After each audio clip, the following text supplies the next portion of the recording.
Sick, starving, and despairing. This is the fate in the 1980s of an enormous number of human beings.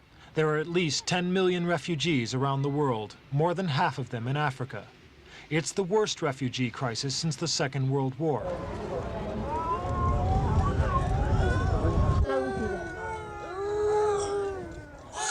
The sad fact is that most of the refugees are in third world countries, which already have problems in keeping their own economies afloat and in providing their own people with an acceptable standard of living.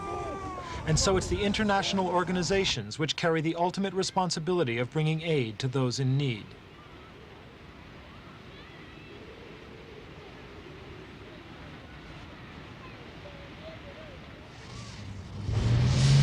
Geneva, Switzerland is the base for many of the United Nations aid organizations.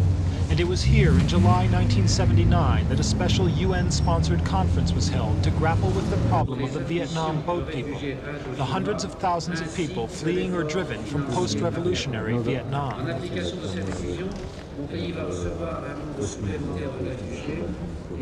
And one of the main speakers was the UN High Commissioner for Refugees, Paul Hartling of Denmark. And he is in the news today because the UNHCR has been awarded the 1981 Nobel Peace Prize. Danger for anybody to ask for exit visas. It should just be Mr. Hartling is naturally delighted with the award, which includes $180,000 cash. It's a sobering thought that if this sum were divided among the world's 10 million refugees, each would receive less than 2 cents. But the award should encourage various governments and groups to fund the ever-growing budget of the UNHCR. This now stands at $460 million for the current year, compared with just $126 million 3 years ago. Let us honor the moral principles we inherit. The work of the UNHCR in assisting the Vietnam boat people was singled out by the Norwegian Committee as the main reason for the Nobel Award. The High Commission here had a diplomatic role, which it performed successfully, persuading countries not directly involved to accept quotas of refugees. A total of 260,000 resettlement places was pledged, mainly by the Western industrialized states.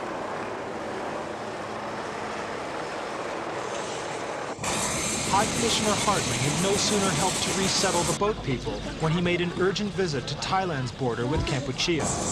He was confronted with a refugee problem which compares in magnitude to the boat people, and again Vietnam is involved. In December 1978, Vietnamese communist units helped to overthrow the Pol Pot government in neighboring Kampuchea, setting off yet another exodus of Cambodians fleeing war, persecution, and famine. And since then, Thailand's long border with Kampuchea has been swamped with refugees, including many from Laos and Vietnam. Their numbers approach 250,000 in a seemingly endless succession of jungle camps.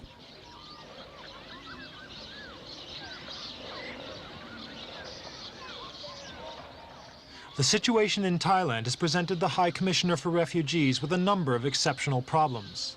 One is the fact that Thailand is among those countries which have not signed the United Nations Covenant on Refugees. Therefore, Thailand feels no legal obligation to grant the usual rights of asylum and shelter to its unsolicited visitors from across the border. On 2 occasions, the Thai authorities went as far as to forcibly repatriate large groups of Cambodians. Many of them suffered in the continuing internal fighting across the border. This caused international criticism, not only of Thailand, but also of the UNHCR for failing to protect the refugees. Since then, however, Thailand has been persuaded to operate a completely open-door policy to all who seek asylum, but it still stops short of conceding full refugee rights. These include the right to a legal hearing to establish their asylum claim, and if successful, the granting of identity papers and travel documents, and the same civil rights as those enjoyed by legal immigrants.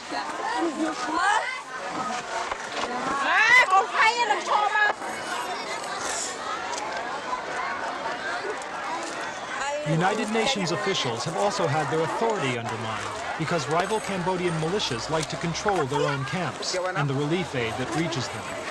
Food and medicine are known to have been ferried over the border into Kampuchea and to have found their way onto the flourishing black market. But the officials turn a blind eye to these goings-on. The overriding function of the international organizations is humanitarian. High Commissioner Hartling ended his visit to Thailand with a definition of his organization's ultimate aim. The purpose is to create for everybody of the refugees what we will ask for ourselves: an existence in freedom.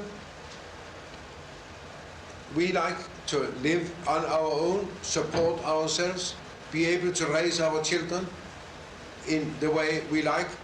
And we think that those rights, the human rights, should also be for the uprooted, the unfortunate people in a needy situation.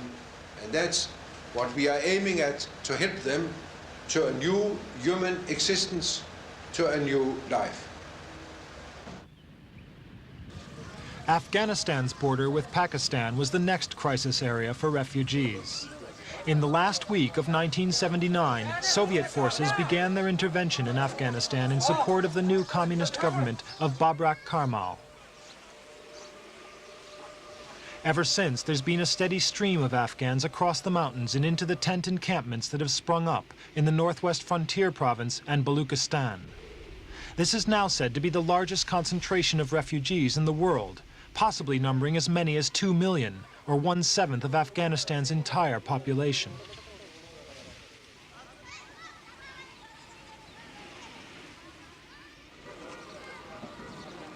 Pakistan is likely to be home for these tribespeople for years to come, because they have not been displaced by internal feuding which could be quickly resolved.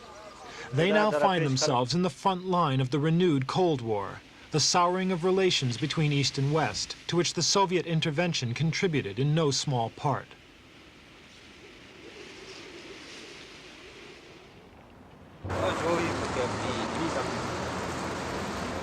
The Afghan refugees are a potentially explosive political issue, especially as many have been killed or injured by Soviet weapons. But neither East nor West wants the guerrilla fighting to flare into anything bigger, and the refugees have been well accommodated thanks to a very efficient distribution of aid.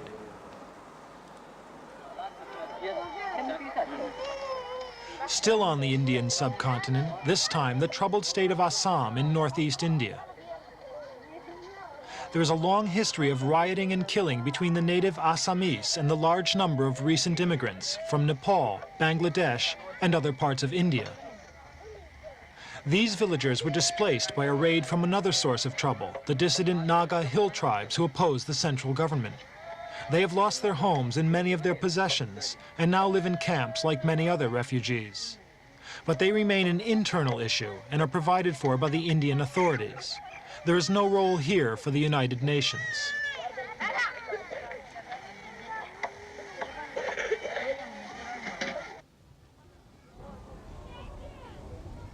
The distinction between refugee and displaced person, between internal and international issue, is less clear-cut around the disputed Ogaden region in the Horn of Africa.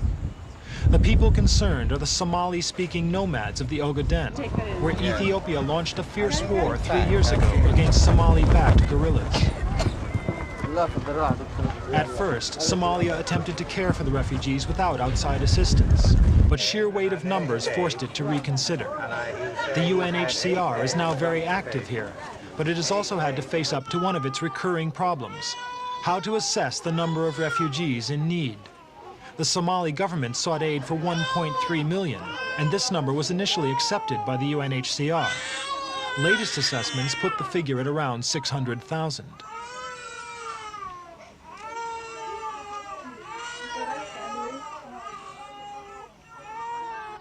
The continent of Africa has endured a succession of wars and floods of refugees in recent years. Congo, Biafra, Uganda, Chad, Mozambique, Angola, Rhodesia, and today one of the continuing wars along Namibia's border with Angola.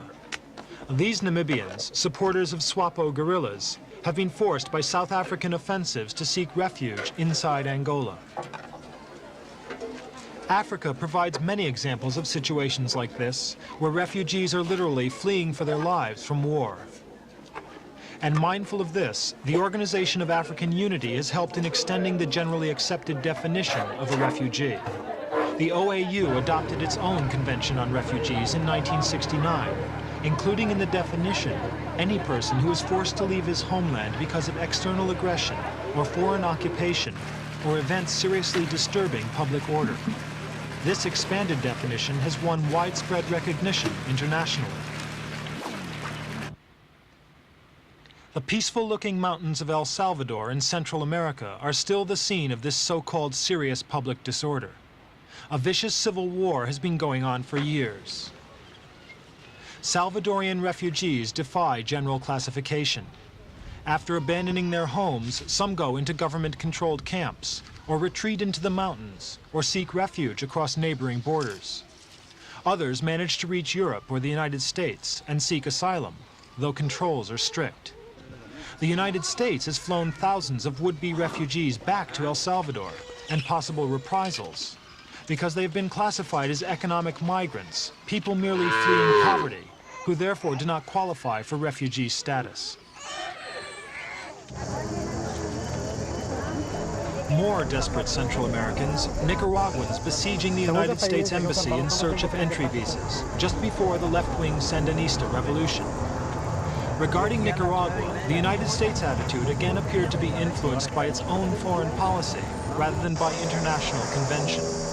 It gave refuge to thousands of Somocistas, supporters of the since-assassinated dictator General Somoza, while turning back Salvadorian leftists. Back to Central Europe, where the work of the Unhcr first started in the chaotic aftermath of the Second World War. Every day, up to 250 East Europeans, currently mainly Poles, register as refugees at camps in Austria. As people fleeing the communist bloc, they are usually accepted without question in the West. That's another consequence of politics. It's being said that the 1980s will be looked back on as the decade of refugees. The UNHCR figure of 10 million is put by other bodies as high as 15 million. The plight of refugees is one that concerns both the rich and the poor nations. And in line with the philosophy of the North-South dialogue, it is felt that the international community must help the Third World attain political and economic stability.